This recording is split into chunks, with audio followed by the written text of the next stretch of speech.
ପଛେ ଆପଣମାନେ ଆପଣଙ୍କର ନିହାତି ଆଜି ଭିଡିଓଟି ବହୁତ ହି ଅଲଗା। ନିଜକୁ ଆଜ୍ଞା ସମାଜରୁ କିଛି ଦିନ ପାଇଁ ଅଲଗା କରି ନିଜ ଭବିଷ୍ୟତ ଉପରେ ଧ୍ୟାନ ଦେବା ଶକ୍ତି ବିଷୟରେ ଆଜି ଆମେ ବର୍ଣ୍ଣନା କରିବା। ଏହାର ମନକୁ କଣ ପାଇଁ ଆମେ ଅଲଗା ହବା ଦରକାର। ଅନାବଶ୍ୟକ କଥାବାର୍ତ୍ତା ଆଜ୍ଞା ଦୂରେଇ ରୁହନ୍ତୁ। ଯଦି ଆପଣ କାମ କରିବା ପାଇଁ ଏକ ଭଲ ପରିବେଶ ଚାହୁଁଛନ୍ତି ତେବେ ଲୋକଙ୍କୁ ଜବାବ ଦେବା ବନ୍ଦ କରିବାକୁ ହେବ ଏବଂ ଅନାବଶ୍ୟକ କଥାବାର୍ତ୍ତା ନିଜକୁ ଦୂରେଇ ରଖିବାକୁ ପଡିବ। ଏହି ଆପଣଙ୍କୁ ମାନସିକ ଶାନ୍ତି ଏବଂ କାମରେ ଧ୍ୟାନ ଦେବାରେ ସାହାଯ୍ୟ। ନମ୍ବର 2, ଶକ୍ତିର ସଂରକ୍ଷଣ କରିବା ଦରକାର। ଆମ ପାଖରେ ପ୍ରତିଦିନ ସୀମିତ ଶକ୍ତିର ଏନର୍ଜି ଥାଏ।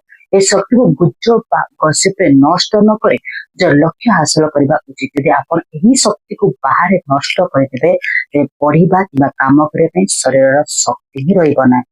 ନମ୍ବର 3, କଠିନ ପରିଶ୍ରମର ଆପଣଙ୍କର ଆବଶ୍ୟକତା ଅଛି। ଯେଉଁମାନଙ୍କ ପାଖରେ କୌଣସି ପୈତୃକ ସମ୍ପତ୍ତି କିମ୍ବା ବ୍ୟାକଅପ୍ ପ୍ଲାନ ନାହିଁ ସେମାନଙ୍କ ପାଇଁ କଠିନ ପରିଶ୍ରମ ଅଛି ଏକ ସଂଘର୍ଷ। ଆପଣଙ୍କୁ ଆଗକୁ ଯିବାର ଏକମାତ୍ର ବାଟ। ନିଜ ଜୀବନର ମୂଳଦୁଆ ପକାଇବା ପାଇଁ ଏହା ହେଉଛି ସବୁଠାରୁ ଗୁରୁତ୍ୱପୂର୍ଣ୍ଣ। ନମ୍ବର 4 ହେଉଛି ସମ୍ପର୍କ ଏବଂ ବନ୍ଧୁତା। ଯଦି ବନ୍ଧୁ କିମ୍ବା ଜୀବନ ଯଦି ଆପଣଙ୍କ ସମୟ ଏବଂ ପରିସ୍ଥିତିକୁ ବୁଝିପାରୁନାହାନ୍ତି କିମ୍ବା ଆପଣଙ୍କ କାମରେ ବାଧା ସୃଷ୍ଟି କରୁଛନ୍ତି ତେବେ ସେମାନଙ୍କ ଠାରୁ ଦୂରେଇ ରହିବା ବହୁତ ବଢିଆ। ଖରାପ ବନ୍ଧୁଙ୍କ ସହ ସମୟ ନଷ୍ଟ କରିବା ଅପେକ୍ଷା ନିଜ କାମରେ ଧ୍ୟାନ ଦେବା। ନମ୍ବର 4 ଭିକ୍ଟିମ ମାଇଣ୍ଡସେଟ ମୁକ୍ତି। ଅସଫଳତା ପାଇଁ ପରିବାର କିମ୍ବା ପରିସ୍ଥିତି ଦେବା ବନ୍ଦ କରନ୍ତୁ। ଯଦି ଆପଣଙ୍କୁ ପରିବାର ସମର୍ଥନ କରୁନାହିଁ ତେବେ ନିଜେ ନିଜର ସପୋର୍ଟ ସିଷ୍ଟମ ବନନ୍ତୁ। ଚାକିରି କରନ୍ତୁ, ନିଜ ଗୋଡରେ ଛିଡା ହେବା ଜରୁରୀ। ନମ୍ବର 5, ସଠିକ ଦିଗ ନିଷ୍ପତ୍ତି। ଯଦି କୌଣସି କ୍ଷେତ୍ରରେ ଚାକିରି ପ୍ରତି ବାରମ୍ବାର ବିଫଳତା ମିଳୁଛି ତେବେ ଜିଦ୍ ଛାଡି ଏପରି ଏକ ରାସ୍ତା ବାଛନ୍ତୁ ଯାହା ଆପଣଙ୍କୁ ଆର୍ଥିକ ସ୍ଥିରତା ବା ଫିନାନ୍ସିଆଲ ଷ୍ଟାବିଲିଟି ଦେଇପାରିବ।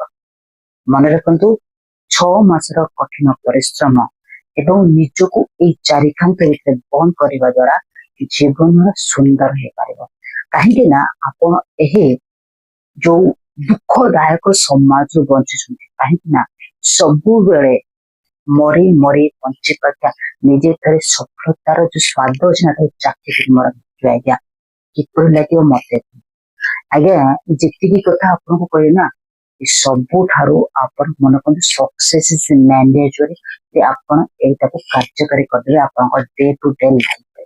ଯଦି ନ କରିପାରୁଛନ୍ତି ତେବେ ଆପଣଙ୍କୁ କମେଣ୍ଟ ସେକ୍ସନ ଜଣାନ୍ତୁ ପ୍ରକୃତିରେ କୋଉ ପଏଣ୍ଟଟା ଆପଣଙ୍କୁ ଭଲ ଲାଗିଲା ଏବଂ ଯୋଉ ପଏଣ୍ଟକୁ ଆପଣ ଆନାଲିସିସ୍ କରିବେ ଏବଂ ଆପଣଙ୍କର ଲାଇଫରେ ଆପ୍ଲାଏ କରିବେ।